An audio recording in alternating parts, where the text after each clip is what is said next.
अगले साल फिर आके थे बैठा बड़ी पाक मुजाहिदी तोड़ दे जंगला खोल दे कैदी अल्लाह लतीफ पीर इमाम शाह मुर्शद शाह बल्ला बल्ला सखी सैयद फकीर शाह सरदार कलंदर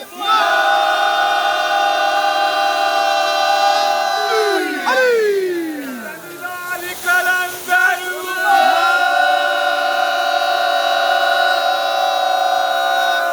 अली हैदर मौला